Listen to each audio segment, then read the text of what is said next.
Hey there, welcome to First Look. Thanks for being here this week. It's Lent 3, which means we're in the middle. I think Lent is an amazing and interesting kind of time, and I'm glad that we get to do it together.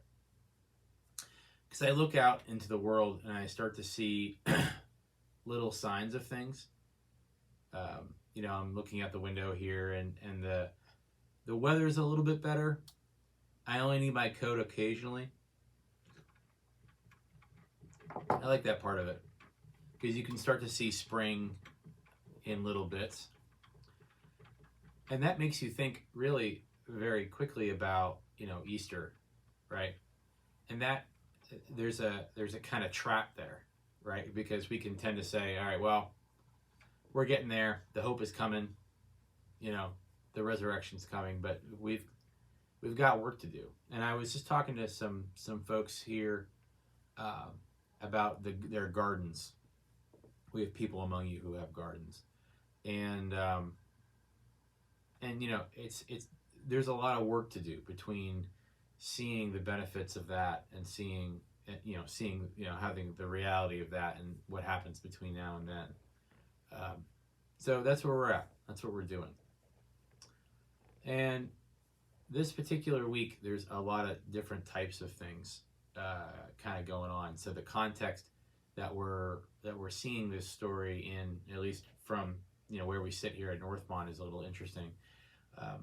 First, we have a baptism this Sunday, so that's always amazing, and I like the challenge of preaching any kind of story when we know that the baptism is coming and how those two things kind of connect, because it doesn't have to be that I'm preaching on baptism. It just means that I can show you how those two things kind of work together.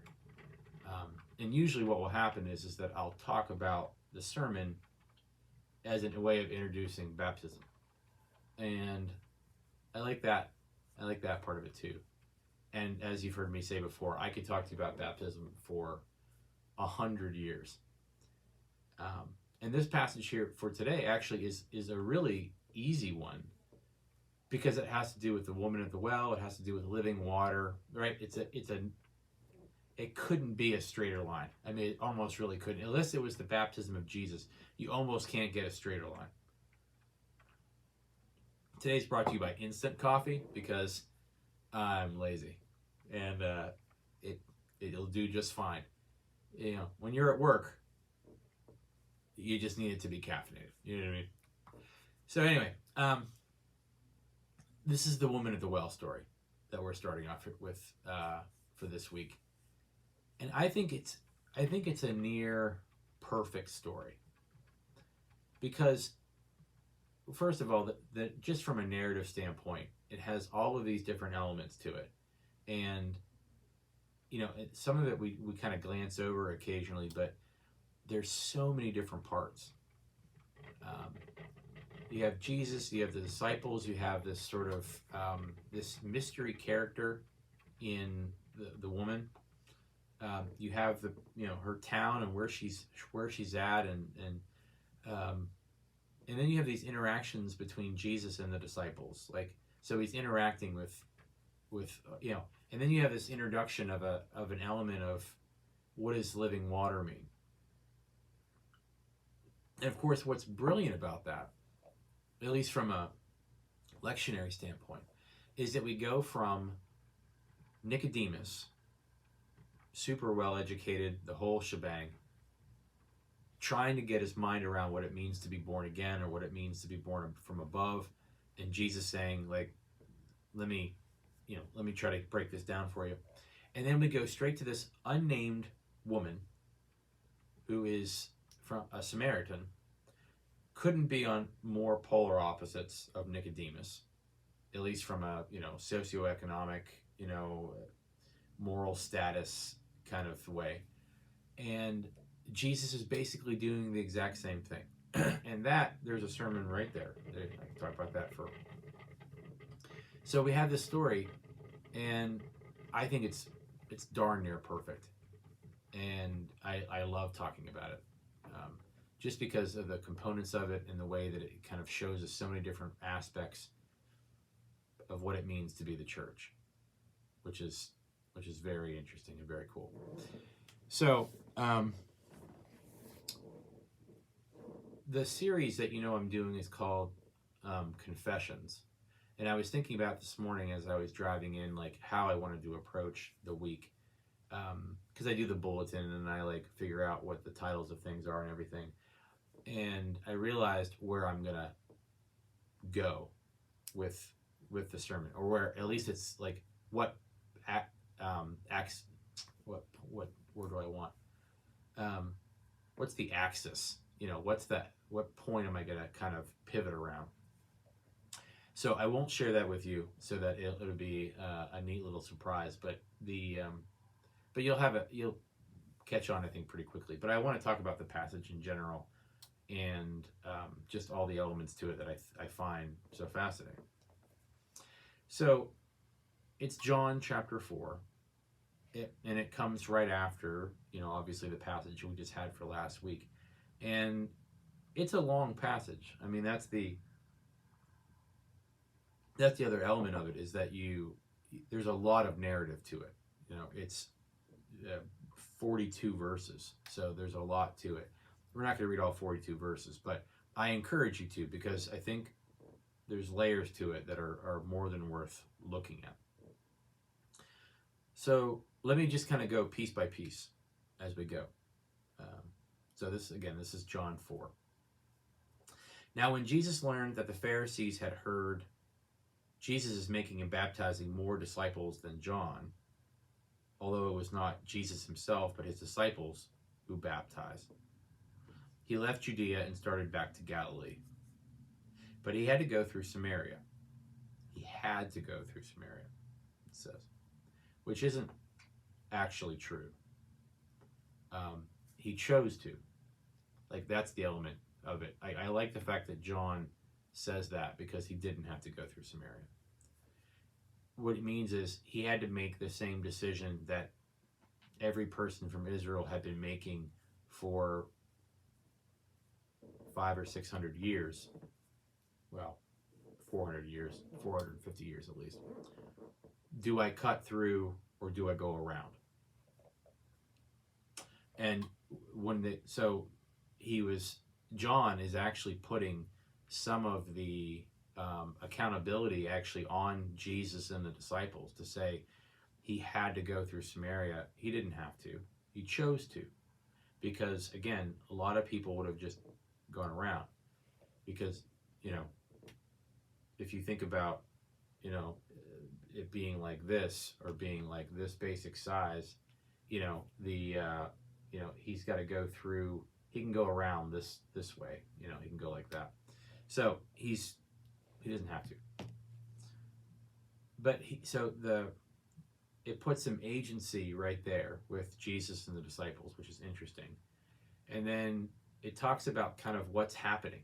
It's not an easy time, because he's already getting some heat from the Pharisees, from, right? Nicodemus was there, so he may have thought for a minute, well, maybe I can catch a break. Maybe he'll help them, ease up on me a little bit, but that was not happening. So he realizes, hey, they kind of get that there's a switch from here, that like it was John, now it's Jesus. Jesus is growing in popularity. He's got disciples, they're baptizing people. This is going to turn really quick. And so he gets himself back to Galilee, where obviously he's met more friendly faces. So we already now have that element. Jesus has been baptizing, his disciples have been baptizing. So that concept is sort of entering into the religious, cultural zeitgeist. And now we have him here at Samaria. Now, the other fascinating thing about this, of course, is that he and his disciples are being persecuted for their faith. There's other ways of saying that, but that's also a big part of it. Jesus, his faith is and the way he's talking about faith is seen as a huge danger to them socially, politically, religiously, etc. And so he's under fire for doing those things. And then he goes to a place and chooses to go through it, given all the separation between these two groups. Which, again, if you know the history, is fascinating, because basically, if you go back 600 years really quickly, after Elijah, after David, after Elijah, there's two kingdoms, north and south. The north is taken into exile by the Assyrians. Remember Nineveh? And then about 100 years later, the same thing happens to the south by Babylon, Nebuchadnezzar. You remember that whole story. So the Assyrians, the people who, the remnant individuals from that exile, married folks from other places, and eventually became those that the folks who returned from Babylon thought of as not as pure. And so they were like exiled kind of themselves, or said, hey, just stay over there. Like, we're good. Like, we don't need you. Like, we know what happened. Like, we don't need any of that here.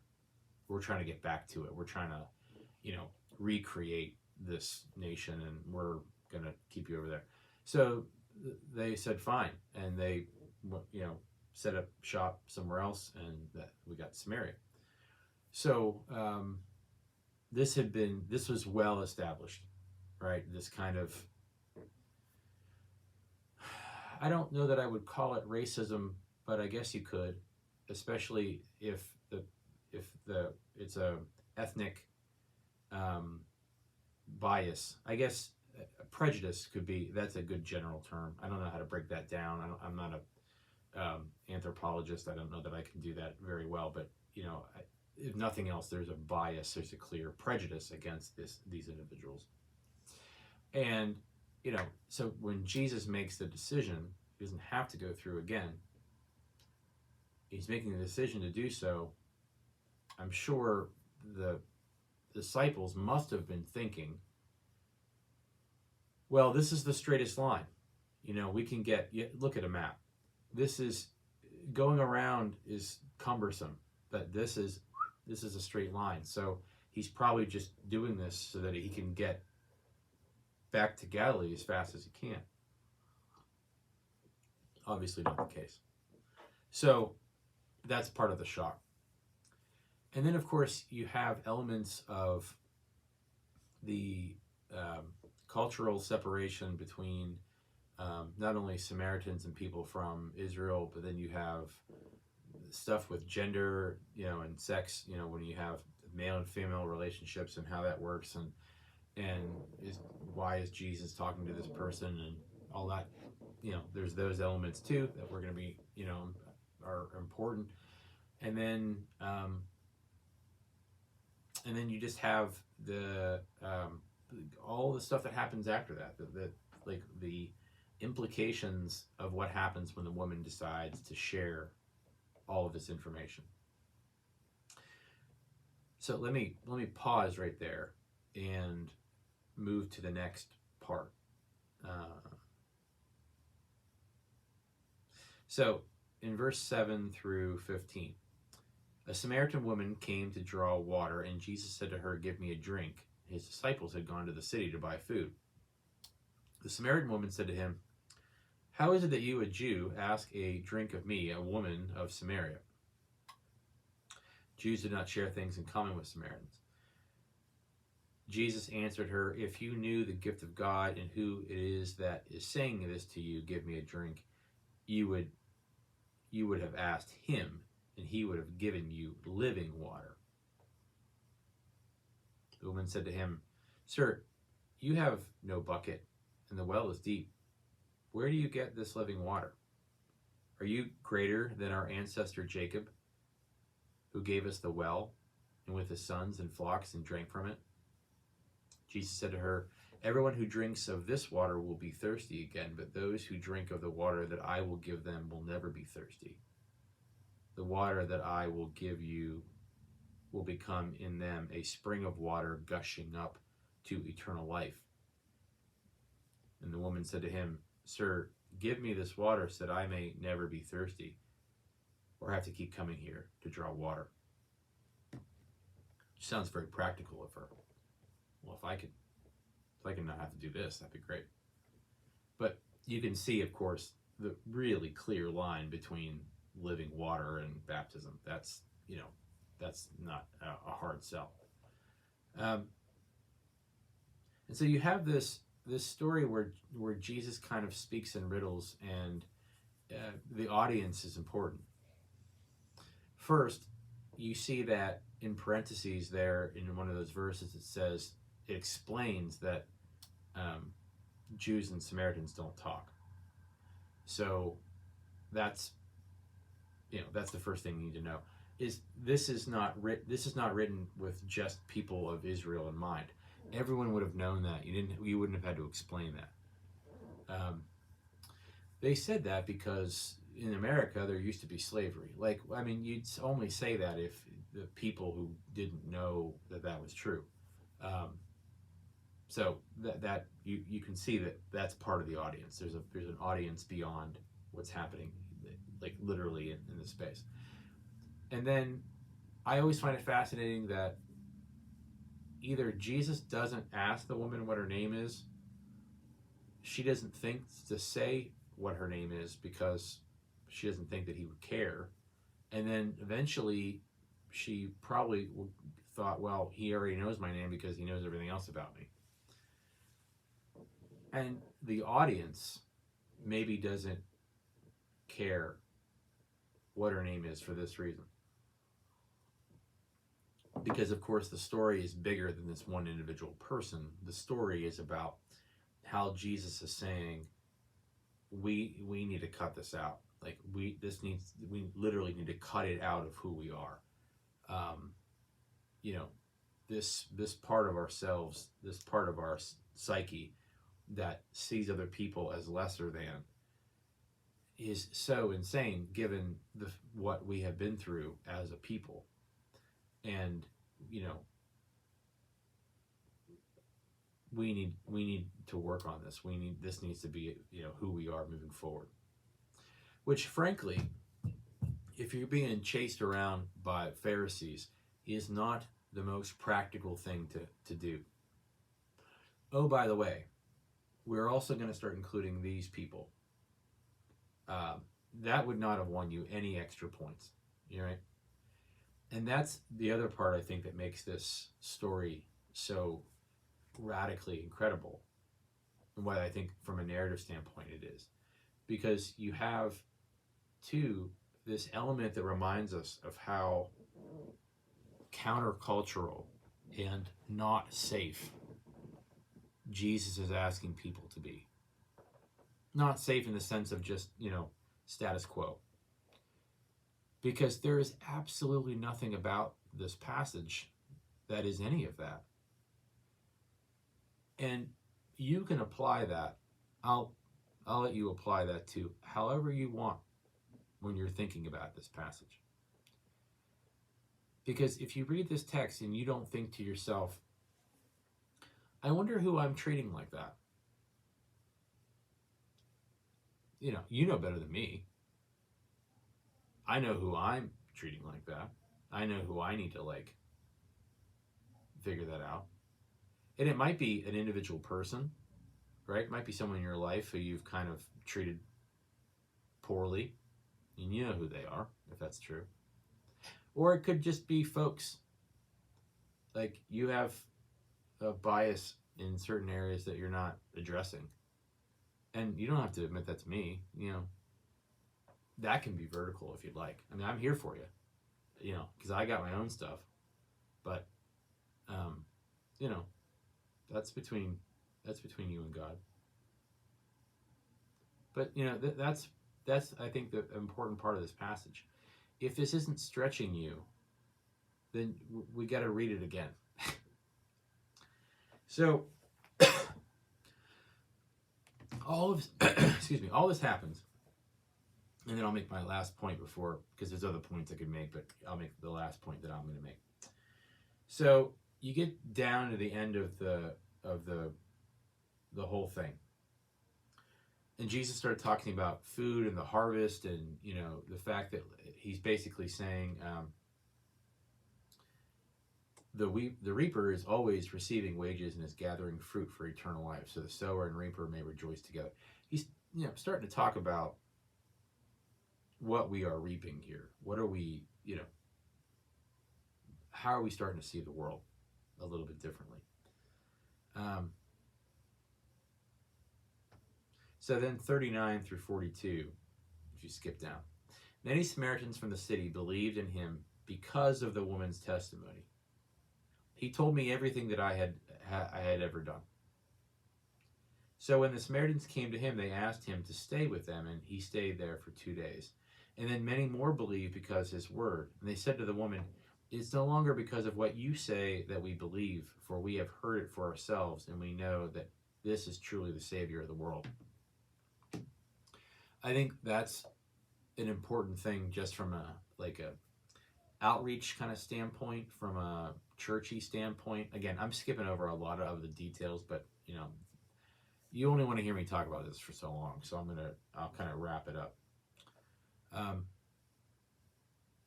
The woman's experience was important. It was important to them, right? That was that first moment of exchange.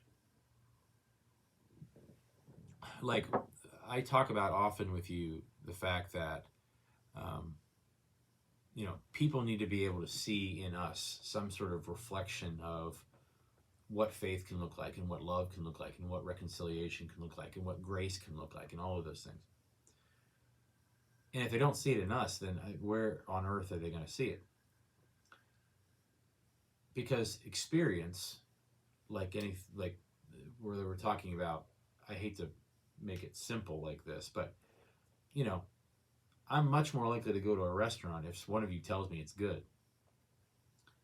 And again, faith and restaurants is not the same, but hope you understand the analogy I'm trying to make. My experience comes down to trust, right? I've built trust with you. You see me as someone who has some sort of integrity or genuineness, and you can see in my eyes that I had this experience, which is exactly how I came to be a person of faith. I saw the experience of people around me, and I said, they have something, I don't know what it is, but it looks like something that I want. I need to figure out what on earth it is. And then just like them, then the experience becomes not through other people, but direct, I guess you could say. I started thinking and praying and reading on my own, and having this kind of direct connection with God in a way I hadn't experienced before. And that took time. Like I was leaning on the faith and experience of other people for a while. And then at some point I kind of take that on myself and say, I love who Christ is, and Christ is now a part of who I am. And that's a big shift. That's a big shift, because it's not just intellectual. It's a bonding kind of thing, and that takes time. So 20-ish, 25 years later, I'm no longer leaning on the testimony of other people. I'm grateful for it, but I'm no longer leaning on it. And I had that experience yesterday a little bit. A former colleague of mine, I guess if you're pastors, you're always colleagues because he's still working. In the position that I had right before I got ordained, right out of seminary, I was doing a position that was like children and youth. And I was working at this church, and the pastor there, and his wife just passed away, and I went to the funeral yesterday, and I hadn't been in a sanctuary in probably like 10 years. And it's a lot the same and all those things. Well, so someone else, another pastor, led the service, and it was beautiful music because the woman, his wife, who passed away, she was a musician by trade, and she played in the church, and she played in the school system, and she was a professional, all these things. So the music was wonderful, really moving. And of course, even though someone else led the service, he spoke. And this gentleman and I, we're not exactly the same people. You know, our mannerisms are different. The way we do things is different. We have different strengths and weaknesses. But I learned a lot from him about how to do this, and I'm very grateful for that. Very grateful for that. And I don't think he was even trying. I think that was just what he did. Like, he just kind of. And you know, some things I took on. I mean, I almost literally stole. I was like, oh, I'm taking that. Like, that's. And other things, I'm like, oh, okay, I see how you're doing it. I see why it works for you. I'm not sure if that's my thing, but now I have a frame of reference. And so after a while, you realize that, like, you're taking all that in, and you know, years later you reflect on it and go, yeah, you know, that's no longer, I don't need that per se to be the person I am now, but boy, I wouldn't be this person if I wouldn't have thought through those things. And this gentleman is a lot of wonderful things, but one of them is just that you know, your role is to be the least anxious person in the room, you know, to care for people in a way that allows them to not relax, but like know that they're okay, they're with, you know. And that presence is really a powerful thing. And that's kind of what I see in these last couple of verses, is that they said, look, we saw what this was for you, and we heard you, and it was powerful, but now we know that this is true, and this will be long lasting. It's fascinating narrative, right? And I never say narrative to downplay the literalness of it. I only mean it the way that the storytelling that happens is really powerful. So that's a first look. I think we're going to be talking about a couple of other elements to this passage whenever I preach it on Sunday. Again, you're going to be thinking about baptism. You're going to be thinking about that. And that's going to be a really powerful thing. So I hope that this is helpful.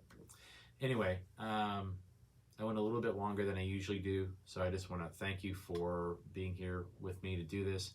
I never take it for granted that you're willing to watch or listen to any of my ramblings, and that's very kind. If you could do me a favor, if you see something when you watch this where you can tell me who's watching it, that would be helpful, just so I have like any kind of idea of who this is reaching.